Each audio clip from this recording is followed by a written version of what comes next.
Hello दोस्तों, नमस्कार। All India exams में स्वागत है आप सभी का। उम्मीद करते हैं कि आप सभी लोग बहुत ही अच्छे होंगे। और आज टाइम कम होने के कारण बहुत ही फास्ट तरीके से हम क्लास करते हैं। तो स्टार्ट करते हैं। पहला क्वेश्चन, दीवानी अधिकार क्या था? ऑप्शन है सेना बनाने का अधिकार, न्याय देने का अधिकार, भूमि नापने का अधिकार, कर वसूलने और दीवानी न्याय देने का अधिकार। आंसर है ऑप्शन फोर्थ, कर वसूलने और दीवानी न्याय देने का अधिकार। अंग्रेजों ने बंगाल की दीवानी किस सन में प्राप्त की? ऑप्शन है 1757, 1765, 1773, 1857।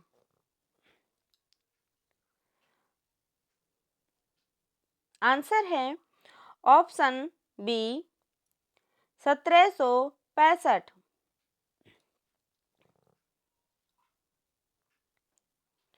स्थायी बंदोबस्त प्रणाली की शुरुआत किसने की थी? ऑप्शन है A lord Wellesley, B lord Curzon, C lord Dalhousie, D lord Cornwallis.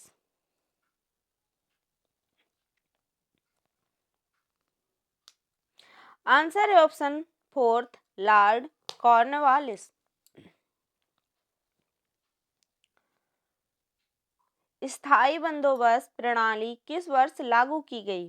Option है ए 1757, बी 1765, सी 1793, डी 1858।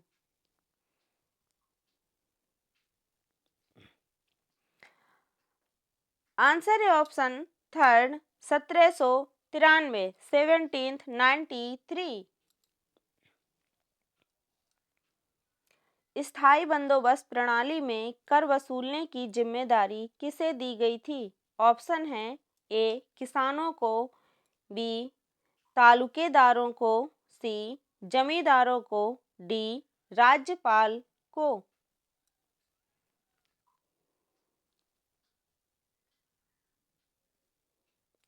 आंसर है ऑप्शन सी जमींदारों को।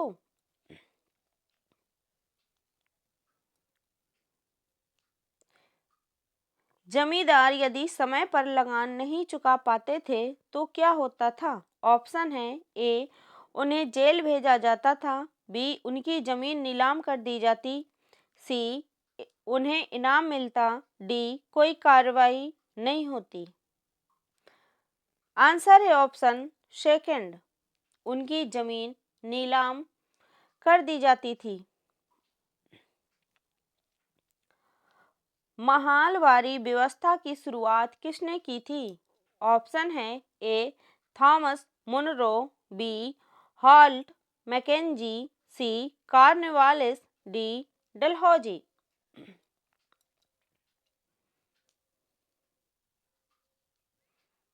आंसर है option B Holt McKenzie.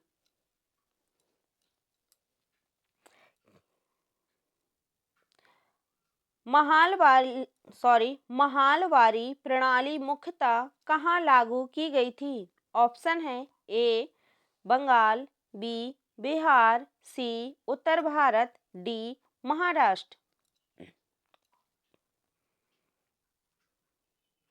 Answer है option C Uttar Bharat. Class के लास्ट में हमें ये ज़रूर बताएं कि आपने कितने क्वेश्चन सही किए और आपको हमारी क्लास कैसी लगी। रैयतवारी व्यवस्था की शुरुआत कहाँ हुई थी? ऑप्शन है ए पंजाब, बी बंगाल में, सी मद्रास और बॉम्बे प्रेसिडेंसी में, डी दिल्ली में।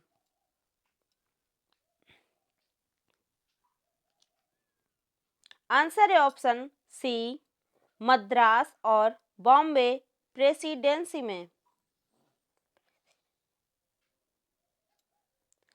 रैयतवारी व्यवस्था में कर कौन देता था? ऑप्शन है ए जमींदार, बी रैयत किसान, सी महाल प्रमुख, डी पुजारी।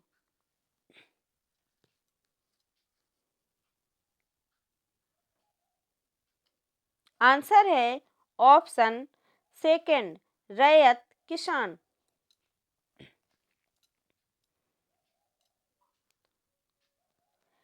कपास की खेती के लिए अंग्रेजों ने किसानों को किसकी ओर प्रेरित किया? ऑप्शन है खाद्य फसलें बोने के लिए, विदेशी बाजार के लिए, नकदी फसलें उगाने के लिए, सी रोटी के लिए, गेहूं उगाने के लिए, डी आम के बाग लगाने के लिए। आंसर है ऑप्शन सेकंड।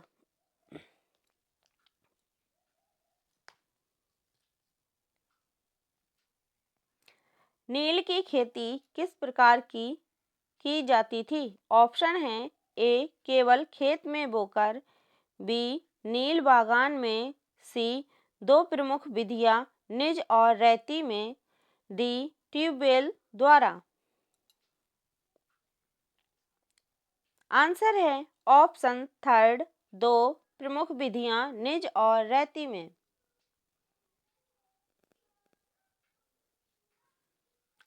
निज प्रणाली में कौन नील की खेती करता था? ऑप्शन है रैयत, बी बागान मालिक, सी सरकार, डी व्यापारी।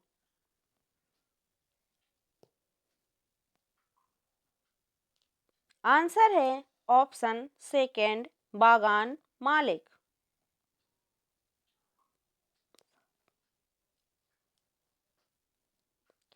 रैती प्रणाली में नील की खेती कौन करता था?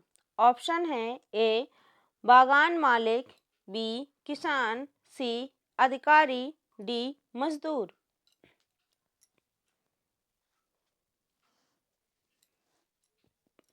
आंसर है ऑप्शन सेकंड, किसान।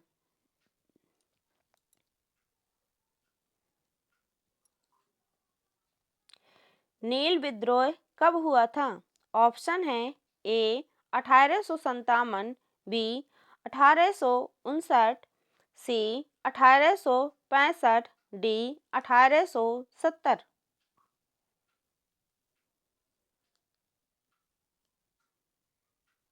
आंसर है ऑप्शन सेकंड, 1859।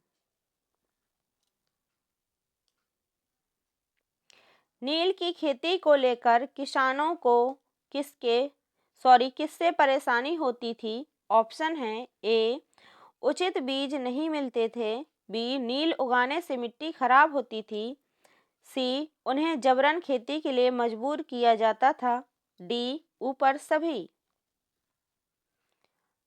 आंसर है ऑप्शन फोर्थ, आल।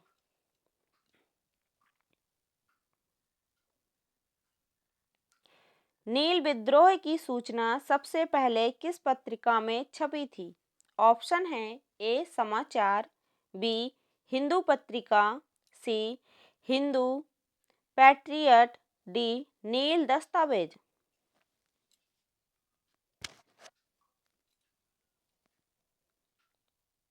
आंसर है option third, Hindu patriot.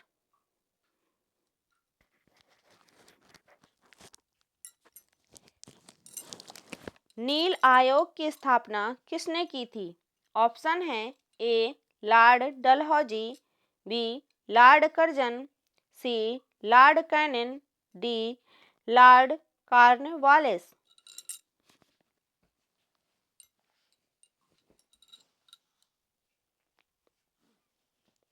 Answer है option third, lord Canning.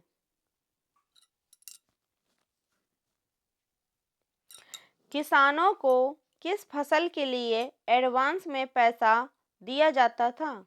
Option है ए गेहूं, बी गन्ना, सी नील, डी धान।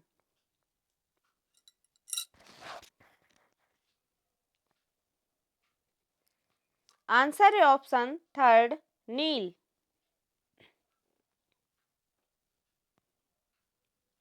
नील की खेती से किसानों को क्या हानि होती थी? ऑप्शन है ए कम मुनाफा, बी मिट्टी की उर्वरता में गिरावट, सी आज़ादी की कमी, डी ऊपर सभी।